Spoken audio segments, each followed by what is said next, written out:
What is up, guys? Welcome back. I am back. I'm doing fantastic. Had my last exam yesterday in the morning, so I'm now finished for my second year at uni. I've now got 3 or 4 months off, which is fucking awesome.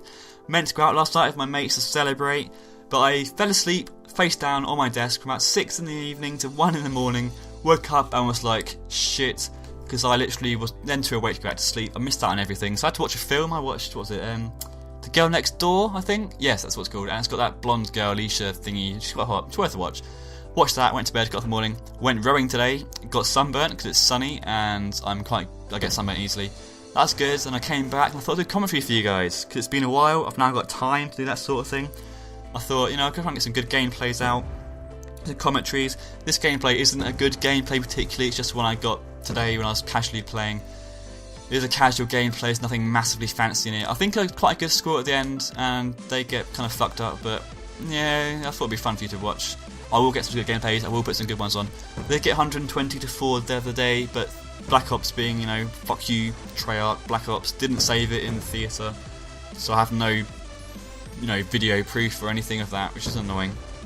But this one, I think it's a 90 or something kills, so it's not too bad. But enjoy it anyway.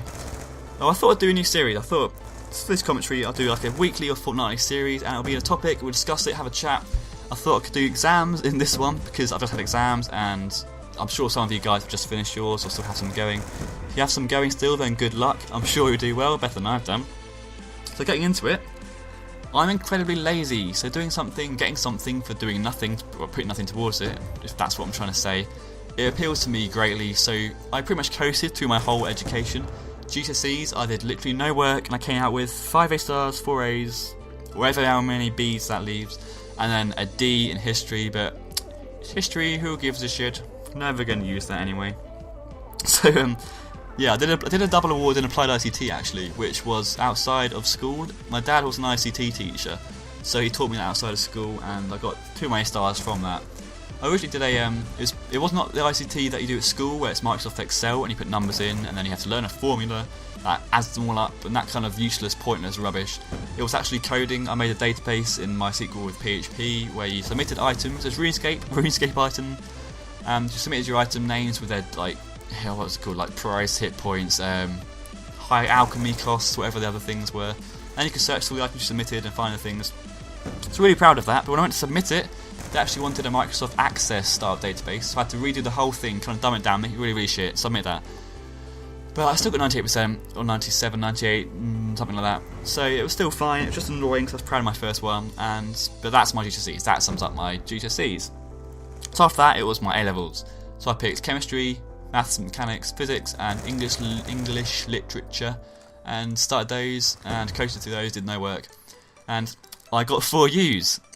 Yep, that was an awkward conversation with my parents. They're kind of like, what the fuck did you do? And I was just like, no work, mum. So they weren't happy with that.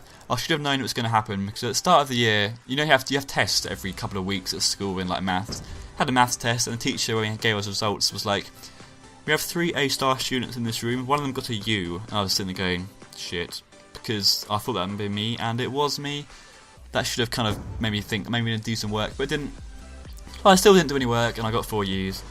But after that, I did some work, pulled them up, and obviously I was doing alright. I can't remember how I was doing throughout the year, but I was doing okay. And then it's time to apply for uni. So I applied to, I can't remember. Well, I applied to Nottingham, obviously. I applied to York, Sheffield, Leeds, and Southampton, I believe. I can't remember any of the interviews or anything, apart from the Nottingham one. It was quite funny because I went to the interview. It was a 2A and a B offer to start with, like originally standard. And I remember coming to the interview, I got 3B reduced offer, so I did something right in the interview. Don't know what I did, maybe I just smiled nicely. But I got 3Bs, came out, went to the lobby to meet my mum, and I remember going, Mum, I got 3Bs, quite loudly because I was quite happy with this. It meant I didn't have to work too hard, which was, appealing. And the girl sitting next to me with her parents started crying because she hadn't got the 3B offer. She'd still got the 2 A's and the B, and she was so worried about getting that. So I felt a little bit bad at making her cry, but I haven't seen her here. She's probably doing media studies at Lincoln now. So never mind. Hey, lol. Media studies, Lincoln, lol. No offence to do anything at Lincoln, but lol. So yes, that was my uni applications, and then it was A-levels, and I got A star and 2 A's, I think, for my A-levels. So that got me in quite comfortably. I would have been okay in the original offer anyway, but 3 B's was fantastic, so I got into uni. I deferred my entry, so I went travelling for a year. I went to Fiji, And basically the idea was, if I took a year out, I'd be more motivated and more kind of mature in doing my studies, so I actually get down, buckle down, do some work. It didn't happen particularly, but it was a good excuse to go travelling around the world. I can probably discuss that, we can talk about that in another video actually, it'd be quite interesting, got some good stories.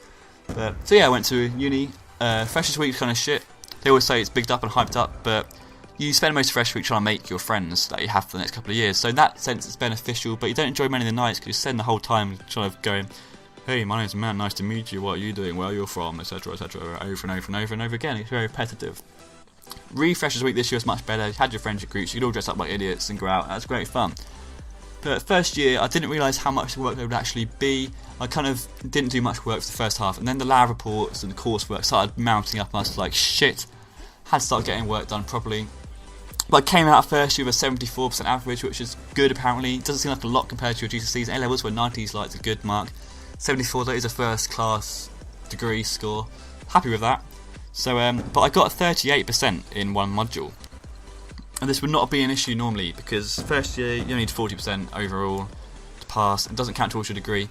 But because some reason I get unlucky and I'm always a guinea pig in the year, well in the guinea pig years, we had to pass every core module, and that was a core module to pass, so I had to resit that over summer, which kind of sucked. It meant the whole summer, whatever I was doing, I had this sort of niggling thing in the back of my mind going, should be resitting that?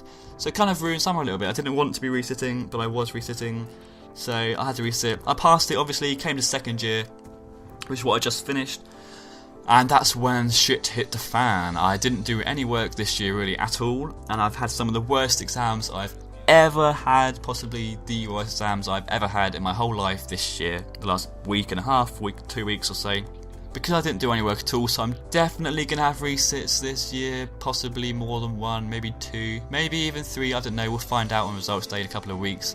So if I end up posting a video which is like, oh I'm so upset and I quit, it's because I've got lots of resits, so be nice about that. But, I mean, if you do fail your exams, I'm sure some of you will, it's just kind of, it just happens, you have a bad day or stuff, it's not the end of the world, you can always resit them. And also, I don't think exams are the real proper way nowadays to actually kind of test stuff. I mean, if I went to a chemistry synthesis job after this, which I really don't want to, I'd rather probably die. But if I did, some reason, want to do that, say pharmaceutical and I'm developing drugs to cure really bad diseases, they're not going to sit there and go, oh well, you don't know your stuff, therefore you cannot do this and we're not going to make millions of pounds. You'll have textbooks, you'll have people, you'll have internet, you'll have everything, every kind of helpful resource you can possibly get your hands on to help you get this right. They want money, they want results, they don't want to sit there and go, oh, we didn't remember your organic synthesis lectures. It's just not how it works. It's more team based. I think exams and stuff, they'd be a lot better if they were kind of teamwork, solving, workshop type things, because that's what you actually need in real life. Exams teach you you learn the basics perfectly, that's what you need to know. And everything else you need like a mild understanding of it, so when you're in a group you will discuss it, it's like, yeah, that's what happens, and you learn it. And you do it. And I also think exams aren't quite right because they're so specific. I remember seeing a picture recently, it was like, it's 5 animals in a tree, you've probably seen it. It's like a fish, this is a horse, let's say, fish, horse, a rhino and a monkey. And the question was, who can climb the tree the best? Obviously the monkey can climb the tree the best because he's a monkey. The fish and the horse and the rhino aren't going to climb the tree.